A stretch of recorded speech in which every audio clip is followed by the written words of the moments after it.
Jamais sans la grâce, une dévotion matinale proposée par l'Église évangélique de la grâce en collaboration avec l'Institut de théologie de Cotonou.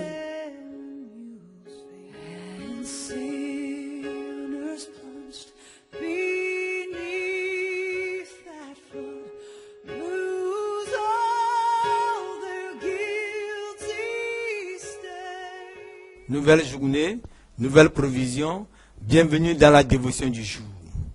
Nous allons prier avant d'aller plus loin. Notre Dieu, c'est vrai que chaque jour, tu as une provision pour nous. Et que ce matin encore, tu es le même. Tu n'as pas changé. Ou avant même qu'on ne sorte de notre maison, tu veux nous nourrir. Et cette nourriture, elle est vraiment celle qui peut nous soutenir toute la journée. Bénis chacun de nous au nom puissant de Jésus. Amen. Et nous avions lu un verset hier que je vais encore relire volontairement.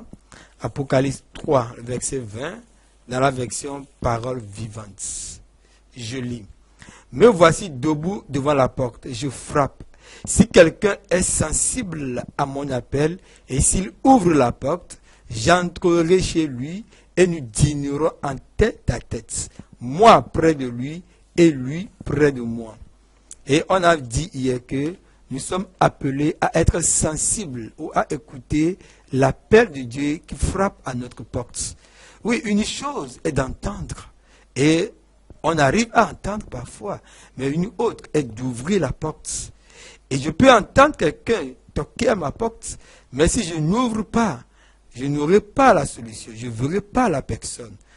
Mais très souvent, on trouve des raisons pour ne pas ouvrir la porte. Ou parfois on se dit, s'il rentre et qu'il découvre des choses qui sont dans ma maison, il va me critiquer, il va me juger, ou d'autres raisons encore. Mais on va lire une belle histoire d'amour dans Cantique 5.2, où on verra une raison qui a fait que l'amoureuse ou la Soulamite n'a pas pu ouvrir la porte à son bien-aimé.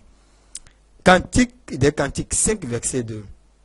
J'étais endormi, mais mon cœur veillait. C'est la voix de mon bien-aimé qui frappe.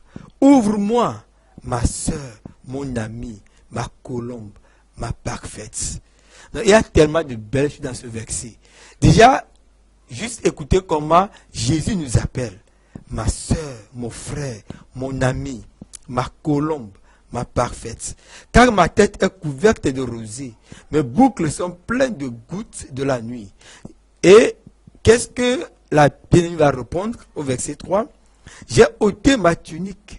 Comment la remettrai-je? J'ai lavé mes pieds. Comment les salirai-je? Une raison pour ne pas ouvrir la porte. Alors que le bien-aimé qui représente Jésus a fait la nuit. Il a parcouru la nuit. Il a tellement souffert. Il arrive chez la bien-aimée pour rentrer et juste prendre du bon temps avec elle. Et qu'est-ce qu'elle répond? Non, je ne peux pas ouvrir. Pourquoi? Parce que j'ai ôté ma tunique. Alors que lui, sa tunique a été tirée au sort. Sa tunique a été ensanglantée à la croix. Et il vient, et la bien-aimée a de la peine à ouvrir parce qu'elle autre a juste enlevé sa tunique. Elle ne veut pas salir ses pieds.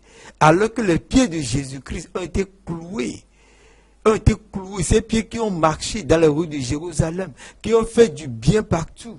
Alors qu'il vient chez sa bien-aimée, elle donne une raison, elle ne veut pas se salir les pieds en allant ouvrir à la porte.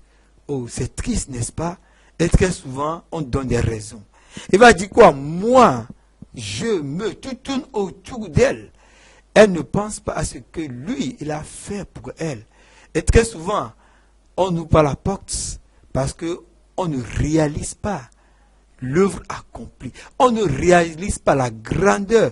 Quel a été le prix qui a été payé pour notre salut? On ne réalise pas ce prix.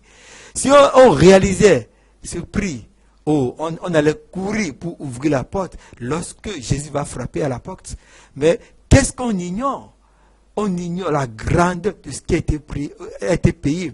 On n'a pas été sauvé au prix d'argent ou au prix des choses périssables, mais on a été sauvé par le sang de l'agneau. On a été sauvé par sa vie qui a été donnée. Et lorsqu'on évalue, lorsqu'on réalise, on ne peut même pas évaluer, parce que le prix est tellement grand. c'est tellement grand. Et lorsqu'on imagine un peu ce qu'il a souffert pour nous, oh, qu'est-ce qui empêcherait qu'on se lève et qu'on vienne ouvrir la porte alors qu'il est là, la tête couverte de rosée, ses boucles remplies. Comment est-ce qu'on ne se lèverait pas pour venir ouvrir la porte ce matin? Que Dieu nous aide juste à ouvrir afin qu'il rentre. Amen. Si vous avez aimé cette dévotion, parlez-en à vos amis. Parlez-leur du message de la grâce et de ce qu'il fait en vous. Pour un sujet de prière, une question ou plus d'informations, contactez-nous. Téléphone 64 88 35 87 ou 96 42 69 05 ou par WhatsApp au 94 75 80 20.